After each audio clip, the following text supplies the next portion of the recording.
শুভ সকাল বন্ধুরা, কেমন আছো সবাই? আশা করছি সবাই ভালো আছো, সুস্থ আছো। আমরাও ভালো আছি। নতুন একটি ব্লগে তোমাদের সকলকে জানাই অনেক স্বাগত আর অনেক অনেক ভালোবাসা। তোমরা যে যেখানে আছো সকলে ভালো থেকো, সুস্থ থেকো, এটাই কামনা করি। আর যারা যারা আমার পরিবারের সদস্য হয়ে আমার পাশে রয়েছো, তোমাদের সকলের জন্য অনেক ভালোবাসা। আর কেউ যদি নতুন থেকে থাকো, আমার ব্লগটা দেখছো, আমার ব্লগ যদি তোমাদের ভালো লেগে থাকে তাহলে অবশ্যই করে আমার চ্যানেলটি সাবস্ক্রাইব করে আমার পাশে থেকো। চলো, রোজকারের মতো তোমাদেরকে সঙ্গে নিয়েই আজকে সকালটাও শুরু করলাম। শেষ পর্যন্ত আমার সঙ্গে থেকো, আশা করছি আজকের ব্লগটাও তোমাদের ভালো লাগবে। গতকালকের ব্লগেই তোমাদেরকে বলেছিলাম আমার জীবনে আমি অনেক বড় একটা পরিবর্তন এনেছি। তো সকালবেলা উঠে গতকালকে যেটা করেছিলাম, মুখ হাত পা ধুয়ে জামা কাপড় ছেড়ে আর চালিসাটা পরে নিলাম, ঠাকুরের কাছে ধূপ প্রদীপ জ্বালিয়ে সকালবেলা ঘুম থেকে উঠেই স্নান করে যদি পুজো দেওয়া যায় তাহলে দেখবে ঘরের পুরো পরিবেশটাই যেন অন্যরকম হয়ে যায়। তবে প্রত্যেক দিন তো স্নান করা সম্ভব নয়, আর এখন যেহেতু গরমকাল এমনিতে 2-3 বার স্নান হয়ে যায়। আর অসুস্থতার কারণে সেই রাতে স্নানটাও আমার বন্ধ হয়ে গেছে, রাতে আর স্নান করি না। তো সেই কারণে আর কি সকালবেলা স্নানটা করতে পারলাম না, জামা কাপড় ছেড়ে মুখে হাতে জল দিয়ে একটু ধূপ প্রদীপ জ্বালিয়ে আর চালিসাটা পরে নিলাম। আর জানো তো, যখন আমি চালিসা পড়ি তখন না আমার খুব শেষের দিকে খুব ঘুম ঘুম পায়, হাই ওঠে, এরকম একটা হয়।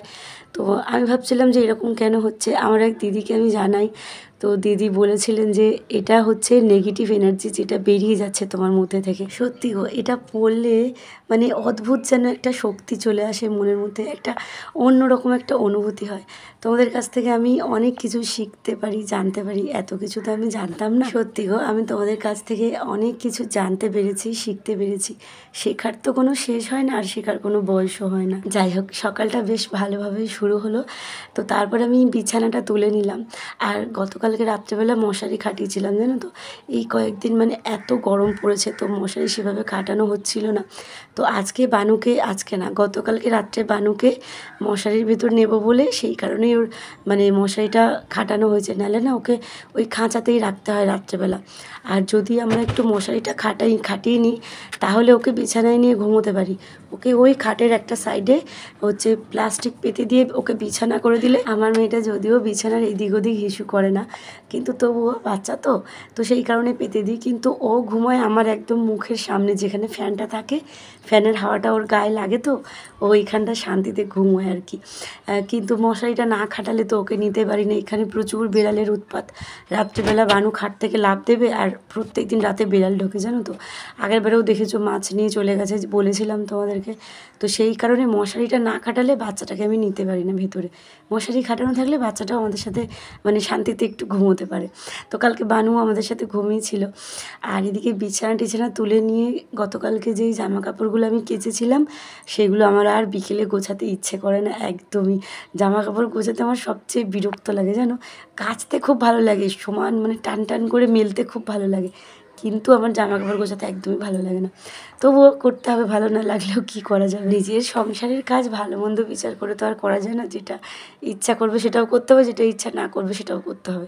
যাই হোক, তো জামা কাপড়গুলো গুছিয়ে আর বোতলগুলো সব ভরে রাখলাম। বোতলগুলো খালি হয়ে গেলে খুব অসুবিধা হয়, ভরা থাকলে জল খেতেও সুবিধা হয় যখন তখন। আর তারপরে এদিকে ঠাকুরের বাসনপত্রগুলো আজকে মেজে নিচ্ছি একটু। ওই কর্পূর যেটাই দিই, কর্পূরদানি, ওটাও সেই লবঙ্গগুলো আটকে কেমন হয়েছিল, তো ওটাও ভালো করে পরিষ্কার করে নিলাম। আর ঠাকুরের বাসনগুলো আজকে একটু আগেই মেজে নিলাম। সেই যখন জামা কাপড় ছাড়াই হয়ে গেছে, আর ঠাকুরের সিংহাসনটাও পরিষ্কার করে নিয়েছি। তো বাসনগুলো মেজে আর ঠাকুরের কাপড় ছিল বেশ কিছুদিন, ওইগুলো ধোয়া হয়নি। তো ঠাকুরের কাপড়গুলো সাবান দিয়ে ভালো করে কেচে আর মেলে দিয়ে গেলাম ছাদে। আর দেখতে পাচ্ছ কী রোদ উঠেছে, আর আমি খালি পায়ে এসে কী ভুল যে করেছি, আমি দাঁড়াতে পারছিলাম না, এতটা গরম হয়ে গেছে ছাদটা। যাই হোক, সকালের কাজ মোটামুটি আমার হয়ে এসেছে। সংসারের কাজ, ওয়াইটির কাজ মোটামুটি আমার হয়ে এসেছে। ভিডিওর ভয়েস দেওয়া হয়ে গেছে, যেটা তোমরা গতকালকে পেয়েছো, সেই ভয়েস ওভার দেওয়া হয়ে গেছে। তো এখন মোটামুটি ভিডিওটা সেভে বসাবো। এখন তোমাদেরকে একটা জিনিস দেখাই। মা লক্ষ্মীর সিংহাসনটা তোমরা সকলেই দেখেছো, আমার সিংহাসনে আছে। তো এটা অনেক দিন ধরে ভাবছিলাম এটাকে একটু আঁকিবুকি করবো আর কি, সাদা সাদা মতো হয়ে রয়েছে। তো ভেবেছিলাম এটাতে কিছু একটা করব, অনেক দিন ধরে ভেবে রেখেছি। তো সেটা আর হয়ে উঠছিল না, মাঝখানে অসুস্থ হয়ে পড়লাম, হলো না। তো আজকে উদ্যোগ নিয়েছি, এটা আজকেই আমার করার ইচ্ছে হচ্ছে। তো সময়ও আছে বেশ খানিকটা, এখন মতো 11টা মতো বাজতে যায়। আজকে আবার আমার রান্না করব, মানে রাতেরটা তো রাতে খেয়ে নিয়েছি, আমার খাবারটা নেই, তো সেটা আমি বানাবো।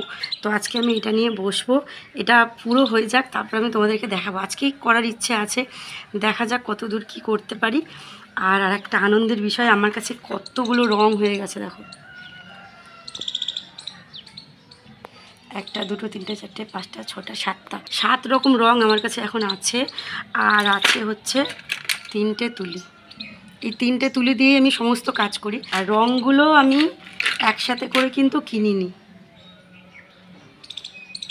আমার রং ভীষণ ভালো লাগে জানো। এই দেখো, এই এতগুলো রং কিন্তু আমি একসাথে করে কিনিনি। যখনই বাজার যেতাম 1 2 করে আমি ছুটতাম বইয়ের দোকানে, 1 2 করে রং কিনতাম। আর জয়কে মাঝে মধ্যে বলি 1 2 করে এনে দিবি, ও বলছে ঠিক আছে, আমি তোকে 1 2 করে এনে অনেকগুলো করে দেবো। কালকে রাত্রেবেলা এই দুটো এনে দিয়েছে, সাদা আর লাল। বলছে কি লাল দেবো, লাল তো অনেক রকম হয়। আমি বললাম আমাদের যে মা লক্ষ্মীর যে ভাণ্ডারটা রয়েছে, তো ওই রকম রঙের নিয়ে আয়, তো সেই রং দেখিয়ে নিয়ে এসেছে।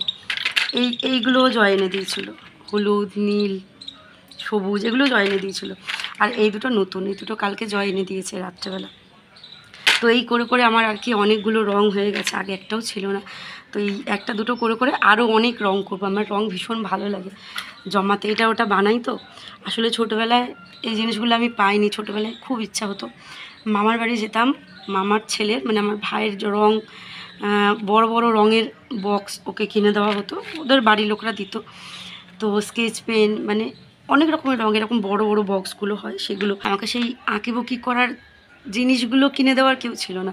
মেঝের মধ্যে আঁকতাম চক দিয়ে, তো তখন সেই জিনিসগুলো পাইনি। আমার এই জিনিসগুলো খুব ভালো লাগতো, রং, পেন্সিল বক্স, সুন্দর সুন্দর জলের বোতল। এই তোমরা জানো আমি মাইনে পেয়ে একটা বোতলও কিনেছি নিজের জন্য। ড্রয়িং খাতাও পেতাম না যে আমি কিছু আঁকবো, কিছু করব, খাতাও পেতাম না।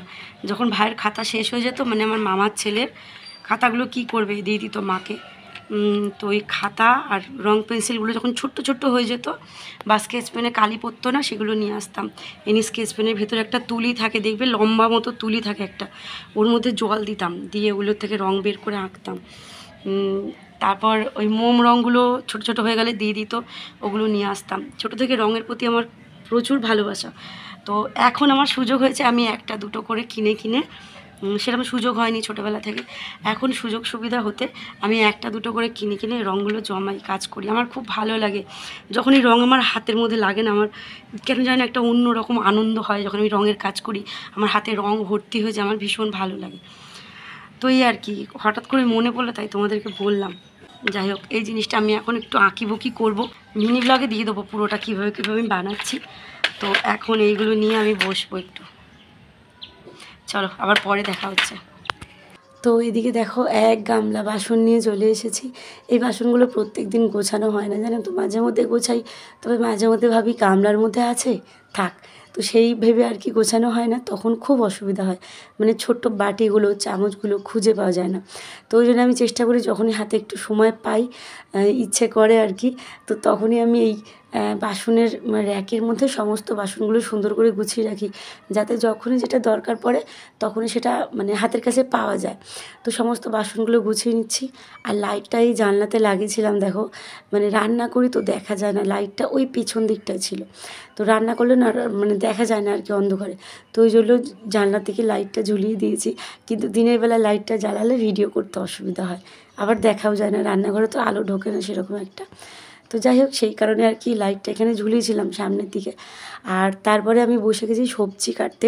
আগের দিন রাতে তো অল্প করে রান্না করেছিলাম রাতের মতো, তোমাদেরকে বলেও ছিলাম আগের ভ্লগে।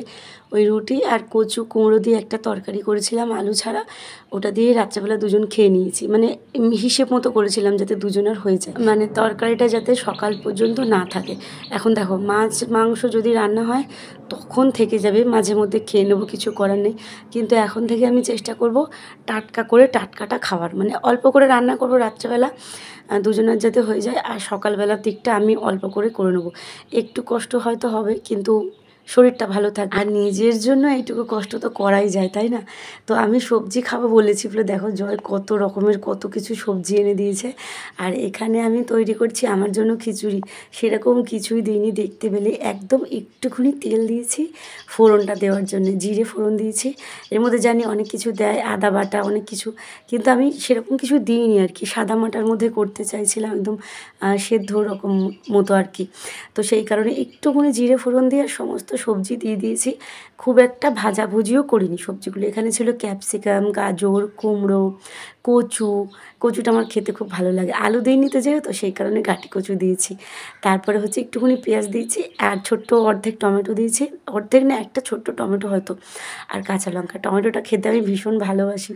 আর পেঁয়াজ, সমস্ত কিছু কাঁচা একসাথে নাড়িয়ে নিয়ে আর ওর মধ্যে করে জল দিয়ে দিয়েছি। খিচুড়ি চাপিয়ে দিয়ে চলে এসেছি আমার পছন্দের কাজটা করতে। সংসারের হাজার কাজের মধ্যেও নিজের পছন্দের কাজ করাটা আলাদা একটা শান্তি। এই যে এতক্ষণে জিনিসটা পুরো হলো।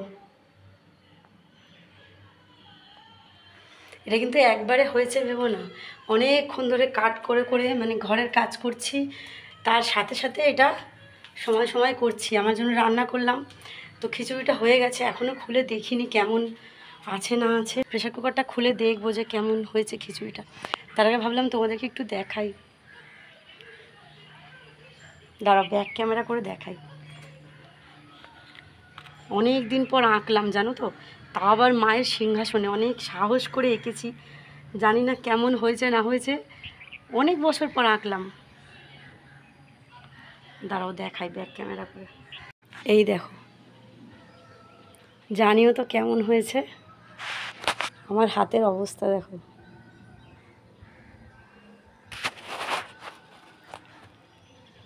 অনেক বছর পর আঁকলাম, হাত পুরো কাঁপছিল জানো, ছেড়েই দিয়েছিলাম এইসব। যাক, প্রথম আঁকাটা মায়ের সিংহাসন থেকে শুরু করলাম। কেমন হয়েছে কমেন্টটা কিন্তু জানিও অবশ্যই। একটু রোদে রাখলেই এক্ষুনি শুকিয়ে যাবে এটা। আজকেই পুজো করব, মাকে আজকেই এর মধ্যে বসাবো। কেমন হয়েছে জানিও। হ্যাঁ চলো, অনেকক্ষণ হয়ে গেছে, এবার প্রেশার কুকারটা খুলে দেখি খিচুড়ির কি অবস্থা। আমি কিন্তু জলের মাপ এখনও বুঝতে পারিনি। এ দেখো, ঢাকনাটাই খুলতে পারছিলাম না। আবার প্রেশার কুকারটা নামিয়ে সামনে নিয়ে, আসলে প্রেশার কুকারের ব্যবহারটা আমি খুব বেশি দিন করছি না, তো আমি জানি না সেভাবে আর কি। আর জলের মাপটাও ঠিকঠাক জানি না।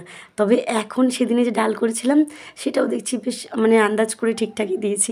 আজকের খিচুড়িটাও একদম পারফেক্ট হয়েছে। মানে আমি এরকম খিচুড়ি পছন্দ করি। তবে মনে মনে ভাবছিলাম যে বেশি হয়ে যায় নাকি জল। খুব একটা জল পড়েনি, সামান্য একটু পড়েছে, দেখতেই পাচ্ছ। আর আমি একটা গন্ডগোল করেছিলাম, কি বলো তো, ওই যে প্রেশার কুকারটা না ঠিকভাবে আটকায়নি, সেই জন্য সিটি পড়ছিল না অনেকক্ষণ ধরে। আমি ভাবছি পড়ছে না কেন, বুঝতে তো পারছি না। তারপরে আবার গিয়ে গ্যাস অফ করে ওটাকে ঠান্ডা করে ওই প্রেশার কুকারের ঢাকনাটা খুলে আবার ঠিক করে ঢাকা দিয়েছি, তারপর সিটিটা পড়েছে জানো। যাই হোক, খিচুড়িটা ভালোই হয়েছে বেশ। তারপরে আমি খাবারটা নামিয়ে আর চলে গেছিলাম হচ্ছে স্নান করতে। আমার ব্লগের কিছু কাজ ছিল, সেগুলো করে চলে গেছিলাম স্নান করতে। আর স্নান করে এসে পুজো দিতে বসে গেছি। আর সিংহাসনটা তো তোমাদেরকে বললামই, সকালবেলা আমি পুরো পরিষ্কার করে রেখেছি। মায়ের ঘরে এই ধুলোবালি জমে থাকলে আমার একদমই ভালো লাগে না, তো সকালবেলা ভালো করে ঝাড়া মোছা করে আর এই সমস্ত কাপড়গুলো সাবান দিয়ে ধুয়ে দিয়েছিলাম। আর দেখো সিংহাসনটা, ছোট্ট সিংহাসনটা কি সুন্দর দেখতে লাগছে। মানে মায়ের চারিপাশ থেকে ওই পদ্ম ফুলের মাঝখানে মাকে বসালাম, তো এত ভালো লাগছে। তবে এটা শুধু থাকলেও দেখতে ভালো লাগতো, কিন্তু ওরকম শুধু সিংহাসনে তো আর মাকে রাখা যায় না। তো সেই জন্য একটা লাল কাপড় ছোট্ট, যেটাতে বড় বড় মা বসে থাকেন, তো সেইটার মধ্যে আমি মাকে বসিয়েছি। মাঝখানে এত কষ্ট হয়েছিল যে ভগবানের প্রতি আমার বিশ্বাসটাই উঠে গেছিলো যে ভগবান আমাকে কেন এত কষ্ট দিচ্ছে। তবে ভগবান আমার চোখে আঙুল দিয়ে দেখিয়ে দিয়েছে সৎ মানুষের সাথে কখনোই খারাপটা হতে পারে না। যেগুলো কখনো আমি স্বপ্নেও ভাবতে পারিনি সেইগুলো আমার সাথে ঘটেছে মা আসার পর। সব থেকে বড় যেই ঘটনাটায় আমি চমকে গেছি সেটা হলো রাতারাতি বাসস্থান বদলে যাওয়া। মানে স্বপ্নেও কখনো ভাবতে পারিনি ওই বাড়ি ছেড়ে আমরা বেরোতে পারবো। 4টে বছর কী যে কষ্টে কাটিয়েছি তোমরা সকলেই জানো, কিন্তু ওখান থেকে বেরোতে পারবো এটা কখনোই ভাবিনি। আমি এখানে আসার আগের দিনে মায়ের কাছে খুব কেঁদেছি। মধ্যে 1 হাঁটু জল, সারা বাড়ি জলে ডুবে আছে, চৌকির উপর বসে রান্না বান্না, খুব কষ্ট হতো আমাদের। যে স্বপ্নেও কখনো ভাবতে পারিনি যে ওই বাড়ি ছেড়ে রাতারাতি আমরা বেরিয়ে আসবো। জয়কে টেস্ট করে দেখাই কেমন হয়েছে বলে, খেয়ে দেখ কেমন হয়েছে। ভালো, টেস্টটা ভালো এসেছে না? অনেক রকম সবজি দিয়েছি। চাল না বলে না, হুম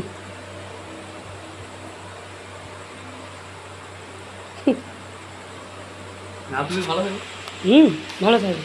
বেলার দিকেই তো করেছি। শুভ সন্ধ্যা বন্ধুরা, এখন বাজে হচ্ছে সন্ধে 6:30।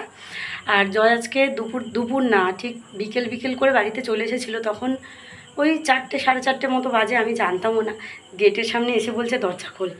মানে আমি জানতামও না যে অত তাড়াতাড়ি চলে আসবে। ভেবেছিলাম মানে যেরকম আসে আর কি, তো জানতাম যে সেরকম সময় আসবে, কিন্তু তাড়াতাড়ি মানে ফোন করেছে আমাকে। ফোন করে কথা বলতে বলতে হঠাৎ করে বলছে দরজা খোল। কোন চাবি? আর ওই যে আমার মেয়েটা ওখানে দেখো চুপটি করে বসে রয়েছে, ওই যে ওই দেখো। তো এখন ভাবলাম যে জয় যখন তাড়াতাড়ি চলে এসেছে, অনেক দিন দুজন বেরোই না, যাচ্ছে তো শুধু ডাক্তার দেখাতে, তো ভাবলাম আজকে একটু কিছু জিনিসও কেনার ছিল, আমার টুকিটাকি কিছু জিনিস কেনার ছিল। তো ভাবলাম যে চলো দুজন মিলে একটু ঘুরে আসি। আমার নাহলে আমি বেরোতে চাই না অত, জয় বারবার করে আমাকে বলে অনেকবার, কিন্তু আমি বেরোতে চাই না অত। কিন্তু আজকে কেন জানি না আমার খুব ইচ্ছে করছে যে একটু ঘুরে আসি গিয়ে। তো সেই কারণে রেডি হয়ে গেছি দুজন মিলে। আর এক দিদিভাই জিজ্ঞাসা করছিল যে এত রাতে গান কে শোনে? আমাদের এখানে সব সময় গান চলে। মানে আমি ভয়েস ওভার যে কী কষ্ট করে দিই কী বলবো তোমাকে। মানে একবার এই ঘর পালাই, একবার ওই ঘর পালাই, একবার ছাদে পালাই, এই করি। মানে সারাক্ষণ গান চলে, সারাক্ষণ। এইখানে এইদিকে চোখটা খুলবো, ঘুম থেকে উঠে গান বাজছে, সারা মানে রাত অবধি গান বাজছে, এরকমই।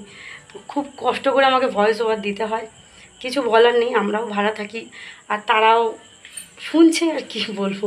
প্রচণ্ড হঠাৎ করে যেন ওয়েদারটা এত গরম মানে লাগছে, গরম গরম লাগছে প্রচণ্ড। এই কয়েকদিন বৃষ্টি হচ্ছিলো, একটু ঠান্ডা ঠান্ডা ছিল, আজ থেকে আবার সে গরম লাগছে। চলো বেরোনো যাক।